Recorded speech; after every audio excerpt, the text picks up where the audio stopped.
Your 20s are an interesting period of your life. You graduate college, you move out of your parents' home, you might be getting your first apartment, you might even get married. The number of different paths that people take in their 20s are numerous. But if there's one theme that I've heard time and time again from my peers and other people who are around my age, it's that in their 20s, they have this sense of feeling lost. I've been through several periods of this lostness. I remember in college, I was really struggling to know what I wanted to study. And I remember in my career post-college, I just felt lost. I wasn't sure what direction I wanted to take it, and I felt like my career trajectory, my career outlook wasn't looking that bright.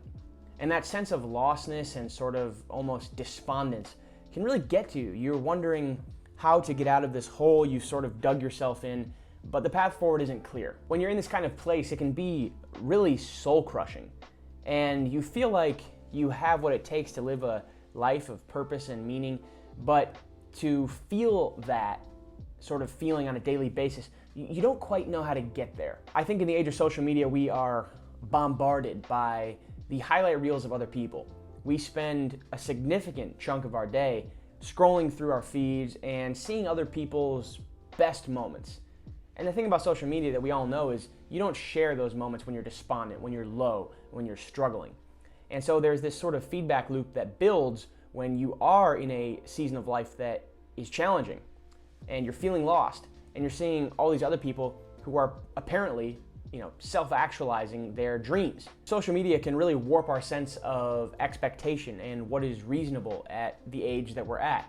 I think for most of history, as you're young, you're developing, you're accruing experience. But now with social media, there's this expectation by the age of 21, you are running a multi-million-dollar business, you have a successful marriage, a family, you've bought 3 homes, and your retirement accounts are already stocked. This just completely destroys our sense of normal. And the truth of the matter is, even those people who are doing some of those things, their lives aren't perfect. They still have struggles. Through feeling lost, I learned a couple of lessons along the way. These lessons really became sort of signposts for me on this path, and they really changed my own trajectory. So I hope by sharing them today, you can take something away. If you're feeling lost, that you can use these lessons and implement them in your own life. The first thing I want to say, and the biggest lesson that I learned during this period of my life, is that feeling lost is completely normal. It's part of the human experience, and it's especially part of younger life. I suspect it kind of goes on through a lot of our lives, but if you're feeling lost in your relationships or your career, or maybe just existentially in terms of your sense of purpose in life, that's completely normal. And I think that it's a good sign that you're aware of these things and you're struggling with them, and if you're not liking something, that you'd like to change it. It's hard to do that, but I think that's a good thing, and it is normal to feel these things. Also, I'd say you probably aren't completely lost, thank God. When we get these kinds of feelings, I know for myself, you start to think that your entire life is off track. Your whole person, your whole sense of self, you begin to think that it's all lost. And the reality of it is, maybe you're just lost in an area or two, like the ones we've mentioned. Like for me, I felt very lost in my career, and I felt very lost in school. It wasn't that my entire life was derailed, but those areas were becoming so alarming to me and so distressing that it was feeling like everything in my life was off. But I think that it's helpful to remember and to sort of take a step back, scroll out, and realize that really, it's just this one area that I'm really struggling in. And take a good hard look at the rest of your life and see what's really going well. Look at those incredible friendships you have. Look at that amazing family that you have.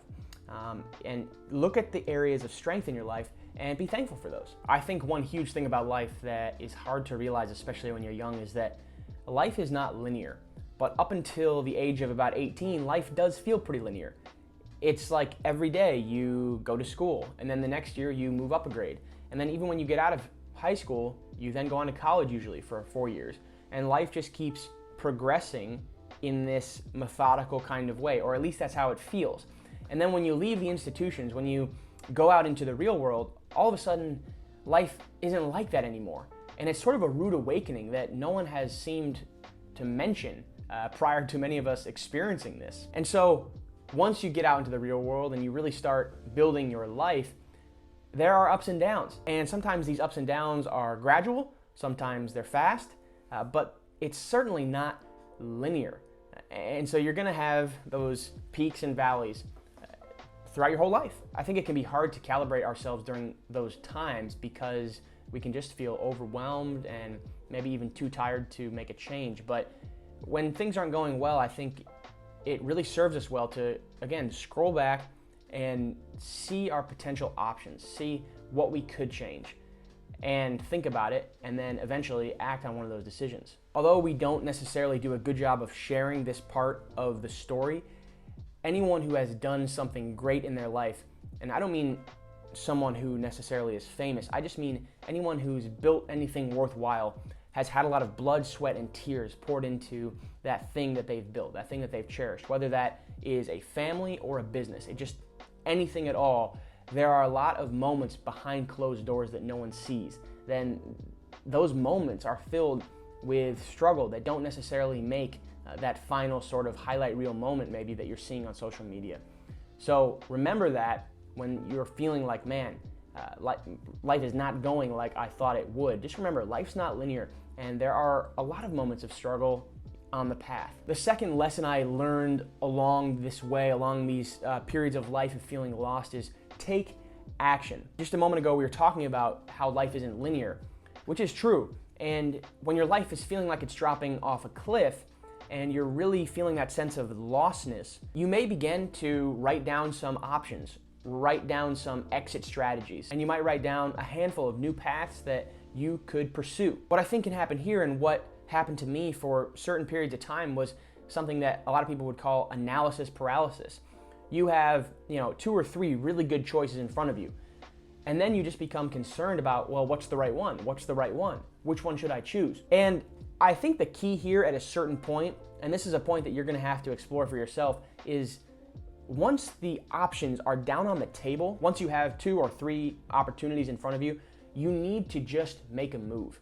You need to choose an option and move forward. The thing with taking action is that once you make one choice, you are shutting down all of the other options that you previously had on the table. This can feel like a scary thing, but the other side of this equation that we forget about is when you say yes to something, it opens up more doors beyond. And so when you're sitting at the table and you're looking at those original options, you can't see the options beyond saying yes to that one option. And of course, it only feels like, oh, well, maybe I'm giving up on these other good options that are sitting here alongside of it. But my recommendation to you is, after you've done the research and after you've sort of consolidated 2 or 3 good choices to make a change in your life, make a choice, take action, and then spend the rest of your time making that decision the very best that it could possibly be. Invest all of your time, pour your heart into it, do it as well as you possibly can. And I really think that if you do that, that action will become very worthwhile. The third lesson I learned was this idea of becoming comfortable with not being the best. This is sort of the third hang-up I think that you run into along this path. You're feeling really uncomfortable in your life. You're feeling sort of despondent and lost. And then you think to yourself, I really would like to make a change. And you spend time researching, reading, Googling, looking on Reddit to sort of change this area of your life, whatever it may be, career, relationships. And then you think to yourself, I need to take action. I need to build this side hustle. I need to go on a new date. I need to end this relationship, whatever it may be. But then you begin to worry, what is it gonna look like? Because this thing that you're about to do, this thing that you're about to take action on, is completely new to you, and you're not gonna be very good at it. And so the third piece of advice here is to just become comfortable with not being the best. And I would even maybe go so far to say is, be very comfortable with failing in public.